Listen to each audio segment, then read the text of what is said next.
सभी लोगों को देखकर मैं भी बहुत अच्छा हो गया हूँ। इससे पहले मैं अपनी बात शुरू करूं, मैं सबसे पहले धन्यवाद देना चाहूँगा आप सभी के। लेकिन मैं रहने वाला हूँ उत्तराखंड, वो भी एक पहाड़ी क्षेत्र है, जैसे शायद इधर भी पहाड़ी क्षेत्र है। उत्तराखंड का मैं रहने वाला हूँ। आज से लगभग 45-50 साल पहले मेरे फादर एक नौकरी की तलाश में उत्तराखंड से, जो कि दिल्ली से लगभग 300 किलोमीटर के आसपास दूरी पर है, नौकरी की तलाश में दिल्ली आए सन 70 के आसपास। और यहाँ पर उनको एक बहुत ही हम्बल, बहुत ही सिंपल एक गवर्नमेंट जॉब मिली, क्योंकि मेरे फादर बहुत ज़्यादा उनके पास एजुकेशन नहीं थी। क्योंकि उनकी सरकारी नौकरी थी तो मेरा जितना भी परिवेश था, मेरा जितना भी माहौल था, वो सारा का सारा सरकारी ही था। इस प्रकार से मैं जब तक मेरे फादर रिटायर नहीं हुए, मैं जिंदगी भर गवर्नमेंट फ्लैट्स में रहा। सरकारी स्कूल के अंदर मैंने पढ़ाई करी, जहाँ पर महीने की फीस 60 पैसे जाया करती थी, और जब तक मैंने 12वीं पास करी ऐसी 15-20 रुपये ही फीस जाया करती थी। इसके अलावा मेरा बहुत मन था कि मैं रेगुलर कॉलेज पढूं, लेकिन फादर साहब की जो नौकरी थी वो इतनी सक्षम नहीं थे उसमें कि वो पूरे परिवार को अच्छे से चला पाएं। तो मुझे शुरू से मेरे फादर ने बोला कि आप 12th पास करने के बाद आपके पास 2 चॉइस हैं, अपने मोहल्ले के लड़कों की तरह या तो आप रेगुलर कॉलेज पढ़ें, कॉलेज की लाइफ एंजॉय करें, या प्राइवेट से पढ़कर बीए करें और साथ साथ कुछ नौकरी करके परिवार को फाइनेंशियली सपोर्ट करें। मेरा मन तो था कॉलेज जाने का, जो कि एक हर व्यक्ति का होता है उस उम्र के अंदर, लेकिन मैंने अपने परिवार की गरीबी देखी थी। मैंने बहुत कुछ ऐसा देखा था जिसकी वजह से मैं जानता था कि मेरे परिवार को मेरी नौकरी की बहुत ज़रूरत है। इसी चलते दोस्तों मैंने प्राइवेट से बीए करना शुरू करा, और साथ साथ उन दिनों, जबकि मैं बात कर रहा हूँ, एक लोअर मिडिल क्लास फैमिली के अंदर जो कोर्सेस चला करते थे, वो चलते थे टाइपिंग और शॉर्ट हैंड। जानते हैं आप सभी लोग? क्योंकि उस वक्त कंप्यूटर नए नए आए थे और कंप्यूटर के बारे में बोला जाता था कंप्यूटर जो है वही लोग कर सकते हैं जो जिनके पास बहुत ज्यादा पैसा है या जिनके पास बहुत ज्यादा दिमाग है। साइंस साइड से पास आउट बच्चे कर सकते हैं, ऐसा उस समय चलन था। खैर, तो दोस्तों मैंने इस तरह से अपना आगे पढ़ाई शुरू करी। जहां पर मैं शॉर्ट हैंड की पढ़ाई किया करता था, वहां पर एक व्यक्ति थे, उन्होंने, मेरे सीनियर थे, वो एक एडवोकेट के पास नौकरी करते थे और उनकी गवर्नमेंट जॉब लग गई। उन्होंने कोई एग्जाम क्वालिफाई किया, C ग्रेड D ग्रेड का, तो मुझे याद भी नहीं है, और वो स्टेनो बन गए, गवर्नमेंट जॉब लग गई। उन्होंने मुझे ऑफर दिया कि आप पार्ट टाइम में कहीं नौकरी करना चाहेंगे? मैंने कहा सर बिल्कुल, हाँ भैया करना चाहूंगा। मेरे घर पर आ गए और घर पे आने के बाद उन्होंने मुझसे बोला, प्रीतम आज तुम्हें चलना पड़ेगा हमारी होम मीटिंग के अंदर। और वो 3 लोग थे, तीनों मेरे बचपन के दोस्त थे। कह रहा अगर तू नहीं चला तो इसको उठा के ले जाएंगे। मैंने कहा जी धमकी दे रहे हो भाई तुम? मैं कहा तुम्हारा काम धाम चल नहीं रहा क्या? कह रहा नहीं काम तो चल रहा है, लेकिन अब चलते चलते धीमे पड़ गया। मैंने क्या हो गया? कह रहे यार बात ऐसी है, हम 2 महीने से इस बिजनेस में काम कर रहे हैं और हमारा जो सीनियर है वो हर संडे के दिन हमारे घर में होम मीटिंग करने आते हैं, और होम मीटिंग करके जब वो करते हैं तो हम कुछ लोग लेकर आते हैं, ऐसे काम चलता है। लेकिन अब हर संडे होम मीटिंग में हमारे पास में गेस्ट धीरे धीरे कम हो गए, और आज संडे है और आज ये हालत है, हमारे पास एक गेस्ट भी नहीं है। मैंने कहा भाई इसमें समस्या क्या है? समस्या ये है कि हमारे सीनियर आ रहे हैं, और वो सीनियर जो हमारे जो है थोड़े सख्त मिजाज के हैं, थोड़े स्ट्रांग हैं, कड़क हैं, तो हमें गेस्ट तो लाने पड़ेंगे। तो मैंने कहा भाई एक काम करो ना, सिंपल सा काम है, आपके सीनियर घर में लैंडलाइन फोन है? क्या? हाँ उनके घर में लैंडलाइन फोन है। मैंने कहा STD बूथ पे जाओ, फोन लगाओ, बोलो सर आज बताओ। कह रहे हम कर चुके हैं। मैंने क्या बोला आपके सीनियर ने? कह रहे सीनियर ने ये बोला हर हफ्ते की मीटिंग फिक्स है, मैं आऊँगा, अगर लोग नहीं है तुम जहाँ से भी लोग पकड़ कर लेकर आओ, पर लोग लेकर आओ, मैं मीटिंग कैंसिल नहीं करूँगा। मैंने कहा बड़े खड़ूस सीनियर भाई तुम्हारे। खैर मैं कहा चलो भाई बेचारों की नाक की बात चलते हैं, और मैं चला गया उनके साथ में, और मैं बैठा रूम में गया तो मैं वहां बैठा हुआ था, मेरे साथ में एक कोई व्यक्ति थे, शायद वो कोई नाइट जॉब करते होंगे, रात भर उन्होंने नौकरी करी होगी, और वो मेरे साथ में चेयर के ऊपर पैर रख के सो रहे थे। तो एक होम मीटिंग जिसमें दो लोग, एक को इंटरेस्ट ही नहीं है टाई वालों के साथ काम करने में और दूसरा सो रहा है। मैंने कहा इनका सीनियर आएगा, दो अनइंटरेस्टेड लोगों को देखेगा, इनको डांट पिलाएगा और चला जाएगा और मेरा दिन भी बच जाएगा। ऐसे ही हुआ, उनके सीनियर आए, अंदर झांका, मुझे देखा, ये तो ऐसी खराब सी बॉडी लैंग्वेज में बैठा हुआ आदमी, नेगेटिव टाइप का लग रहा है, दूसरा सो रहा है। और सीनियर गया, उनका बाहर गया, डांट मारेगा और छुट्टी हो जाएगी। मेरे दोस्त उठा के ले गए थे और इन्फ्लुएंस हुआ था मैं पर्सनैलिटी से। तो ये दोनों काम जो है, ये जो दोनों चीजें हैं, ये आपको बहुत लंबे समय तक बिजनेस में टिका नहीं सकती जब तक कि आपका अपना खुद का अपना एक माइंडसेट नहीं बनता है इस बिजनेस को करने का। यस और नो? यस। सेम चीज सर मेरे साथ में हुई, लेडीज एंड जेंटलमैन। कुछ समय मैंने काम किया, लेकिन क्योंकि खुद का इंटरेस्ट नहीं था तो धीरे धीरे मेरा इंटरेस्ट जाता रहा और मुझे ये बिजनेस बहुत मुश्किल लगना शुरू हो गया। और उस वक्त उम्र भी बहुत कम थी, 18 साल एज थी।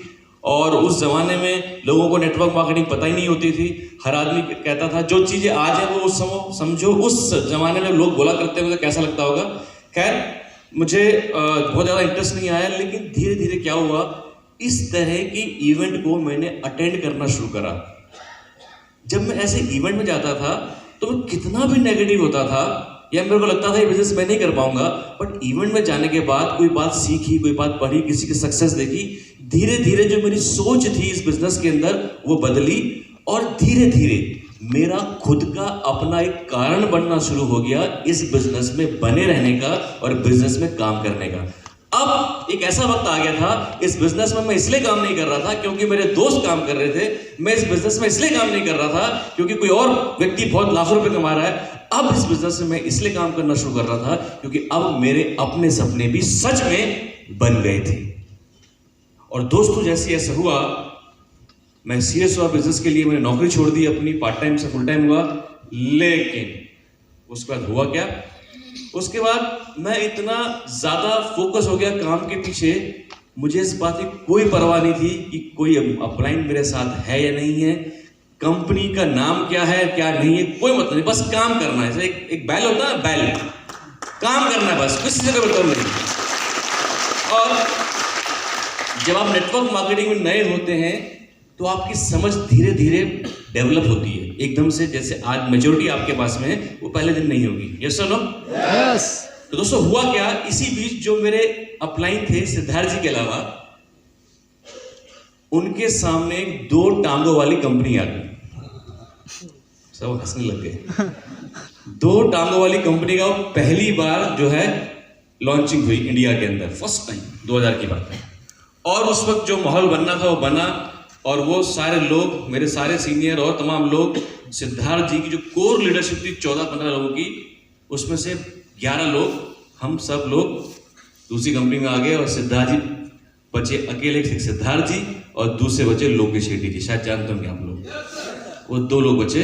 सर ने बहुत समझाया, लेकिन कच्ची उम्र कम और लालच बड़ा सर पे हावी हो गया। लेकिन दोस्तों मैंने डिसाइड किया कि मैं कहीं भी काम करूंगा। अब मोहल्ले लड़के जहां काम कर रहे हैं चले जाते हैं, उससे कंपनी से इतना मतलब नहीं था, काम करने से मतलब था। और दोस्तों मैंने एनर्जी लगा के मैंने काम करना स्टार्ट करा और मुझे लगा कि मैं मेहनत करूंगा, आगे बढ़ूंगा। इसके बाद हुआ क्या दोस्तों, मैंने धीरे धीरे करके टीम बनानी शुरू करी और मेरी जो टीम बनी 250-300 लोगों की टीम मेरी बन गई 7-8 महीने के अंदर। और मेरा पे आउट 12-15-20 हज़ार आ गया। मैं बहुत एक्साइटेड, 2,500 रुपये कमाने वाला आदमी उसको 15 से लेकर 20,000 रुपये आ जाए, सोचिए कितना गुना इनकम हो गया है। और अब लगा कि प्रीतम सिंह रावत नेटवर्क मार्केटिंग के अंदर 2-3 साल हो गया, वो मौका आने वाला है जब ये इनकम 15 से 20, 20 से 30, 30 से 40 और एक बेंचमार्क इनकम नेटवर्क मार्केटिंग में उस समय भी थी, आज भी है, चाहे फुल टाइम मिले चाहे पार्ट टाइम मिले, वो है 1 लाख रुपए पर मंथ। जिनमें आप जितने लोग यहाँ बैठे हुए हैं, आप में से हर किसी का जिसकी इनकम यहाँ तक नहीं आई है, आपका सबका सपना होगा एक सबसे पहले 1 लाख पर मंथ पहुंचे। यस और नो? यस। और वो मुझे साफ दिखने लग गया, क्योंकि 15-20 हज़ार पे आ गया था ना, मैं सब साफ दिखने लग गया। लेकिन मुझे नेटवर्क मार्केटिंग का वो पहला झटका लगा जो झटका आपको तब तक लगेगा जब तक आप इस इंडस्ट्री के अंदर है, लेकिन जब पहली बार लगता है तो बहुत जोर की लगता है।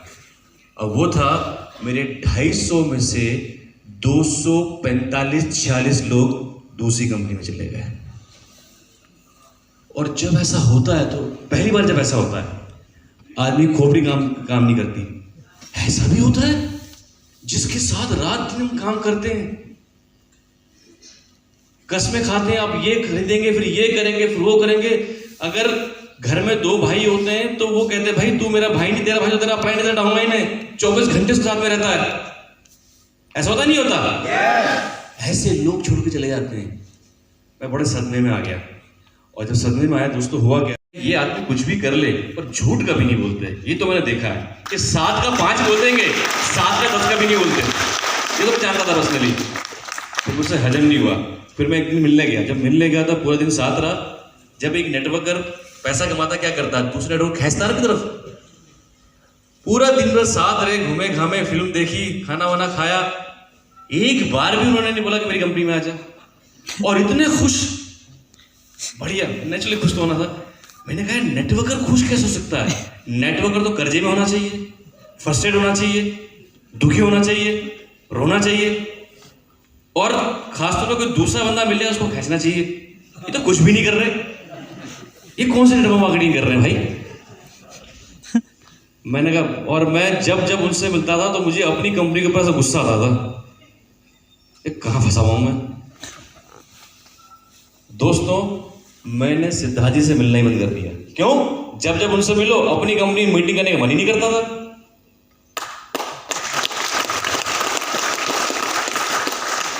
उसके बाद दोस्तों मैंने उनको फोन उठाने बंद कर दिए। उनका अगर फोन बजता था सुबह 8 बजे, मैं पूरे दिन फोन बंद कर रखता था, स्विच ऑफ। ना रहेगा बांस ना बजेगी बांसुरी, क्योंकि सर को मना करना बड़ा मुश्किल होता है। दोस्तों फिर हुआ क्या, जब जैसे दिया होता है, दिया जब बुझने वाला होता है तो क्या होता है, उसकी लौ क्या होती है, ज्यादा ऊपर जाती है। ऐसी होता है। ऐसे जब मेरा इस बिजनेस के अंदर पिछली कंपनी मेरा काम होने वाला था, तो मैंने भी फिर एक दिए की तरह एक आखिरी कोशिश करी। मैं चला गया बना। उसके अगले महीने मेरी 3 लाइन दूसरी कंपनी में चली गई। पर इस बार फर्क नहीं पड़ा, क्योंकि इंडस्ट्री में 12-15 साल, 10-12 साल हो चुके थे, तो ये आने जाना लगा रहता। मैं समझ में आ गया था। मुझे एक बात जो मैंने समझ ली थी इस इंडस्ट्री के अंदर, ये था कि इस बिजनेस में अंदर आने का जो दरवाजा है, जो गेट है, उसमें कुंडी नहीं होती, चटकनी नहीं होती है।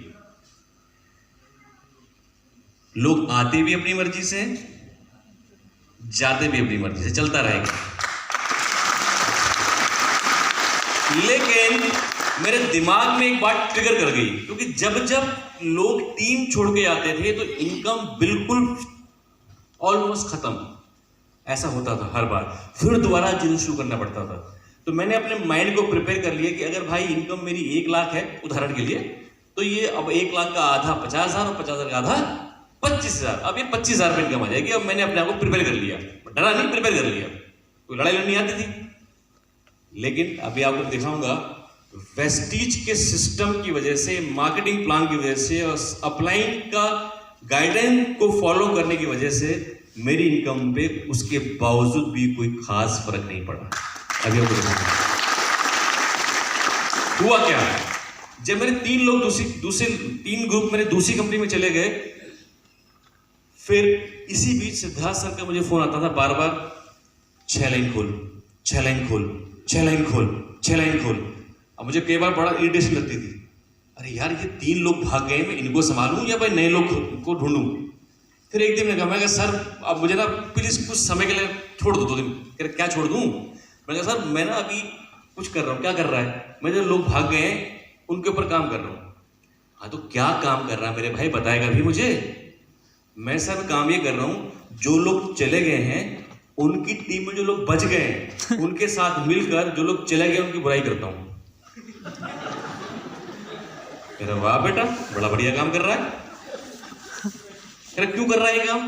मैं इसलिए कर रहा हूँ क्योंकि जो लोग बच गए कि वो भी ना भाग जाए। क्या करता रहे।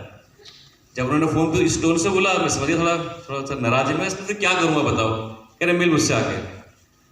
फिर मुझसे मिले, उन्होंने बोला कि देख ये तेरे साथ भी कई बार हो चुका है और मेरे साथ तो बहुत बार हो चुका है।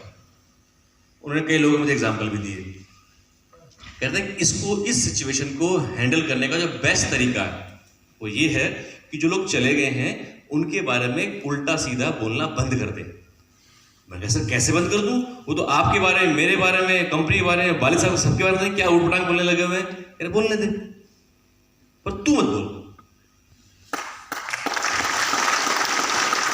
ठीक है जी, फिर मैं क्या करूं? कह रहे तू एक काम कर, अगर कुछ एक्सप्लेनेशन देनी है तो ये बोल कि भाई जो लोग चले गए हैं, ये बात है 2012-13 की, तब वेस्टीज नंबर 1 नहीं थी, तब शायद 150-200 करोड़ का टर्नओवर था मेरे ख्याल से। सर ने बोला कि ये बोल कि जो लोग चले गए हैं उनको वेस्टीज छोड़ के नहीं जाना चाहिए था, क्योंकि वेस्टीज एक बहुत ही बेहतरीन प्लेटफॉर्म है। तब नंबर 1 नहीं थे हम लोग, एक बहुत ही बेहतरीन प्लेटफॉर्म है, इससे बेहतरीन प्लेटफॉर्म बाहर नहीं है। लेकिन अगर कोई चला भी गया है तो मेरी उनके लिए बेस्ट विशेष है, तरक्की करें, आगे बढ़े, और जब कभी उनको लगे उनको दोबारा वेस्टीज में आना है तो वेस्टीज दरवाजे उनके लिए खुले थे। तो इस प्रकार से सर ने मुझे बोला, वही चीज मैंने करनी शुरू करी। और दूसरा सर ने मुझे बोला काम तो ये कर, जो तेरे नेटवर्क में लोग बच गए हैं वो जानता है क्यों बचे हैं। वैसे उसका एक मेन कारण तो ये है, 2 कारण है। पहला कारण तो ये है कि वो वेस्टीज ही करना चाहते हैं, यानी बिल्कुल ठीक कहा। और दूसरा कारण क्या बता? मैंने कहा सर दूसरा कारण ये है कि जो लोग चले गए हैं ना वो उनको पसंद नहीं करते हैं।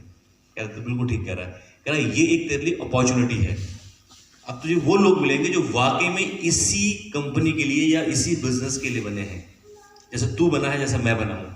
तो अब जो लोग बचे हुए हैं ना, इनके साथ जिस एरिया में तू पहले काम करता था, अगर पहले तू हफ्ते में 1 बार जाता था, अब 3 बार जा। अगर महीने में 1 बार जाता था तो महीने में 3 बार, यानी कि अपनी एक्टिविटी को 3 गुना बढ़ा दे। और दोस्तों में बल्कि अपने लेवल को भी बढ़ाया और आगे बढ़ा। सिर्फ किस वजह से? अपने अपलाइन की गाइडलाइन को फॉलो करते हुए। उनको मैंने फॉलो किया बिना किसी शर्त लगाकर, राइट। तो इस दोस्तों ये सब करता रहा। उसके बाद इस बिजनेस में कुछ मुझे अचीवमेंट मिलने भी शुरू हुई। अगर मैं अपनी अचीवमेंट की बात करूं सर, जो वेस्टीज के सागर में बूंद बराबर है, लेकिन फिर भी मैं आपके सामने शेयर करना चाहूंगा। मैं 2015 में बना क्राउन डायरेक्टर, 2018 में बना यूसीडी, और 2019 में बना डबल क्राउन डायरेक्टर। मैं शुक्रिया। जब मैं इस इंडस्ट्री के अंदर आया था दोस्तों, मेरा पहला पे आउट था मात्र 80 रुपए का, और वेस्टीज में जो मेरा हाईएस्ट पे आउट अभी है वो है 5,85,094 रुपए। और अभी जिस तरह की तैयारी दुगनी जीत की हो रही है, ये इनकम जो आज आपको दिख रही है 5 लाख, इसे डबल होने में ज़्यादा टाइम नहीं लगेगा। ना मेरी ना सभी की इनकम डबल होने वाली है। बस वेट कीजिए, नेटवर्क बिल्ड कीजिए दोस्तों। और अदर अचीवमेंट्स की बात करूं तो जब मैं इस इंडस्ट्री के अंदर आया था, मेरे पास साइकिल भी नहीं हुआ करती थी। साइकिल थी पापा जी की आज दुनिया में नहीं है। जब कभी चोरी छुपे चलाता था ना, शाम को पिटाई होती थी, राइट। तो मैं इस इंडस्ट्री से, मेरे पास साइकिल भी नहीं थी, और 2,500 में कहाँ साइकिल आने वाली है। मैं 3 कारें ले पाया। मेरी पहली कार थी होंडा सिटी, लगभग 8 लाख रुपए की। उसके बाद दूसरी होंडा में 7-8 लाख रुपए की, और अभी ऑडी Q3 लगभग 40 लाख रुपए की। मैंने घर फाइनल किया है लगभग 1.25 करोड़ रुपए का। कुछ कोरोना की वजह से कुछ मेरे फादर साहब इस बीच दुनिया में नहीं रहे, थोड़ा डिले हो गया, लेकिन वो भी मैं बहुत जल्दी करने वाला हूँ। अगर मैं अपनी इनकम की बात करूं ईयर वाइज, एक वित्तीय वर्ष में, फाइनेंशियल ईयर के अंदर मैंने कितनी इनकम कमाई टोटल, तो वो मैं आपके सामने शेयर करना चाहूंगा। जानना चाहेंगे? यस। चलिए, ये मेरी इनकम है। मैंने साल 2012-13 जिस ईयर मैंने ज्वाइन किया, और इस साल की मेरी टोटल इनकम रही 8,33,391 रुपए। और इसके अगले साल, इसी साल के एंड में मेरे 3 लोग दूसरी कंपनी में भागे चले गए दूसरी कंपनी में, और मैं सोच रहा था ये जो इनकम है 8 का आधा 4 और 4 का आधा 2 लाख पे आ जाएगी। अब कमाल देखिए इस इंडस्ट्री का, पूरा फिगर को ध्यान से देखिए आप। और 3 लाइन दूसरी कंपनी में जाने के बाद भी टोटल फिगर देखिए आप, 8,05,218 रुपए। मुझे खुद को यकीन नहीं हुआ। और ये हो जाती है आधी की आधी अगर मैं अपने अपलाइन की बात को फॉलो नहीं करता। मुझे कोई होप नजर नहीं आ रहा था, और कर भी क्या रहा था, मैं लोगों की बुराई कर रहा था। नेगेटिव चीज से एनर्जी हटाई, सही जगह काम पे लगाई और अपने बिजनेस को रिटर्न कर पाया। आगे बढ़ते हुए इससे अगले साल जो मेरी टोटल इनकम रही 14-15 में 12,18,737 रुपए। इससे अगले साल इनकम रही 21,69,735 रुपए। इससे अगले साल इनकम रही सर 24,62,665 रुपए। इसके बाद 26,06,745 रुपए। 38,10,145 रुपए रहा मेरा 2018-19 में। और 20 में मेरी इनकम रही 45,25,219 रुपए। और भी ये जो 2 साल अभी अपडेट नहीं किया, लगभग इसी के आसपास मेरी इनकम चल रही है। और अगर मैं बात करूं अपने ट्रिप्स की, थोड़ा ये सॉरी, आप लोगों को फॉरेन ट्रिप अच्छे लगते हैं? कितने लोग फॉरेन ट्रिप एंजॉय करना चाहते हैं? वाह, वेरी गुड, बहुत बढ़िया। जितने लोग फॉरेन ट्रिप एंजॉय करना चाहते हैं सबके पासपोर्ट हैं? जिनके नहीं है सर, पासपोर्ट बना लीजिए। अगर पासपोर्ट नहीं होगा तो आप एंजॉय नहीं कर पाएंगे। चलिए, मैं जब इस इंडस्ट्री के अंदर नहीं आया था तो मैंने सिर्फ दिल्ली और राइट, यहाँ का डिज्नी वर्ल्ड, इसमें एक दिन ऐसा आया, मैं शेयर करना चाहूंगा एक वाक्य आपके साथ में। एक दिन हमने चेकआउट किया एम्स्टर्डम यानी कि नीदरलैंड्स की राजधानी से, ब्रेकफास्ट किया और वहां से हम बस में बैठे और निकल गए आगे के लिए। जब हम आगे निकले तब जब तक लंच टाइम हुआ दूसरी कंट्री आ गई, और उस दूसरी कंट्री का नाम था बेल्जियम, और तब बज गए थे 2। तो वहां पे रुक के दूसरे देश में हमने किया लंच और फिर चले हम आगे के लिए। और जब तक हम अपने फाइनल डेस्टिनेशन में पहुंचे तीसरी कंट्री आ चुकी थी और रात का 9 बज चुका था। वो जगह थी फ्रांस की राजधानी पेरिस, वहां पे किया हमने डिनर। एक ही दिन के अंदर 3 अलग अलग देशों में ब्रेकफास्ट, लंच एंड डिनर करने का हमें मौका मिला। ये सब हो पाया वेस्टिज के ट्रैवल फंड की वजह से, राइट। आगे बढ़ते चलते हैं टर्की ट्रिप। इसके बाद ये हमारे सीनियर हैं और कुछ लीडर से मैं चाहूंगा एक बार सबके लिए तालियां हो जाए। टर्की ट्रिप एंजॉय किया, बहुत मजा आया यहाँ पे एक बहुत ही अच्छा एक हॉट एयर बैलूनिंग हम लोगों ने करी और एक बड़ा कमाल का एक्सपीरियंस था यहाँ पे हमारा। सुबह 4 बजे हमें उठा के ले गए और कहा कि आपको वहां जाना है, बैलूनिंग करनी है। किसी को कोई एक्सपीरियंस नहीं था। कैपेडोसिया एक जगह थी और वहां पर क्या वो व्यक्ति कुछ फॉर्म भरना था। फॉर्म तो नॉर्मल था वो, लेकिन सब मजाक में बोल रहे थे कि अगर कोई नीचे गिर गया तो इनकी कोई जिम्मेदारी नहीं है, ये वो वाला फॉर्म है, राइट, डिस्क्लेमर जो भी उसको बोलते हैं। वहां पर जो लोग थे जहां से हमें बोर्डिंग करनी थी, इस पर चढ़ना था हमें, वहां पर लोग ट्रेनिंग दे रहे थे कि अगर इमरजेंसी लैंडिंग होगी तो ऐसे बैठना है, ऐसे झुकना है।